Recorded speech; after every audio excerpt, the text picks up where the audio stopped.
একটা সিম্পল প্রশ্ন করি। আপনি বাচ্চাকে জিজ্ঞেস করেছেন ২ এর পর কোন নাম্বার আসে? বাচ্চা হয়তো উত্তর দিয়েছে 3। ঠিক কথা, ঠিক উত্তর। কিন্তু ২ এর পর কেন ৩ই আসে? কেন ৫ নয়? কেন ১০ই বা নয়? ঠিক এমন ধরনের প্রশ্ন বাচ্চা আপনাকেও করতে পারে যে কেন ১ এর পর ২ বা কেন? ২ এর পর ৩ই বা কেন? কেন অন্য সংখ্যা? ২ এর পর ৫ কেন এলো না? তো এই অর্ডার বিষয়টা বাচ্চার আন্ডারস্ট্যান্ডিং এর ক্ষেত্রে খুব ইম্পর্ট্যান্ট।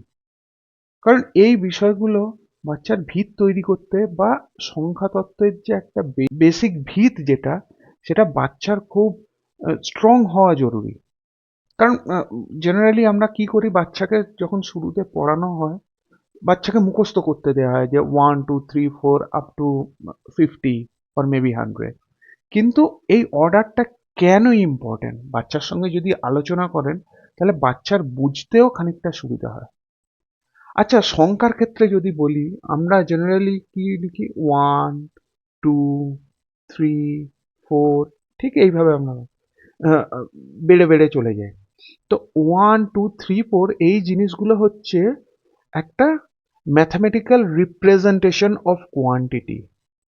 আমরা আমরা সংখ্যার মাধ্যমে কোনো একটা বস্তুকে আমরা রিপ্রেজেন্ট করি। আমরা বস্তুকে বোঝাই কতগুলো বস্তু আছে।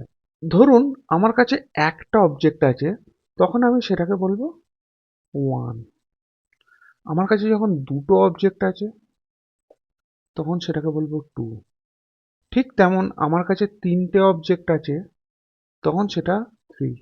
এবার এক্ষেত্রে কি হচ্ছে দেখুন, যখন আমার কাছে একটা অবজেক্ট বেশি হয়ে যাচ্ছে, তখন আমি পরবর্তী সংখ্যাতে পৌঁছচ্ছি।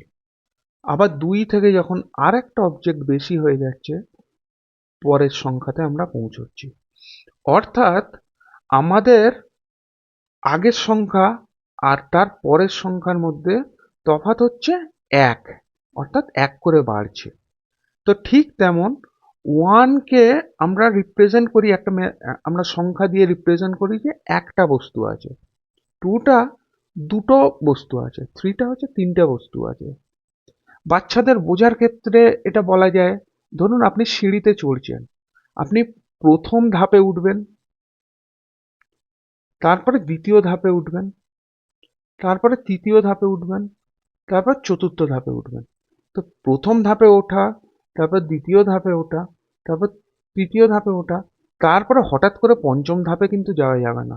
আপনাকে 4 এ যেতে হবে, তারপরে 5 এ যেতে হবে। তো ঠিক তেমন সিঁড়ি যেভাবে আমরা উঠি এক এক করে বেড়ে বেড়ে, ঠিক সংখ্যার ক্ষেত্রেও ওই অর্ডারটা খুব ইম্পর্টেন্ট বাচ্চার বোঝাটা। বাচ্চা যদি এটা বুঝে যায় যে প্রত্যেক কটা বস্তু যখন আমরা এক এক করে বাড়াই, ঠিক তেমন সংখ্যাটাও এক এক করে বাড়ে, তাহলে বাচ্চার তখন সেই আন্ডারস্ট্যান্ডিংটা খুব ভালোভাবে তৈরি হয়ে যায়।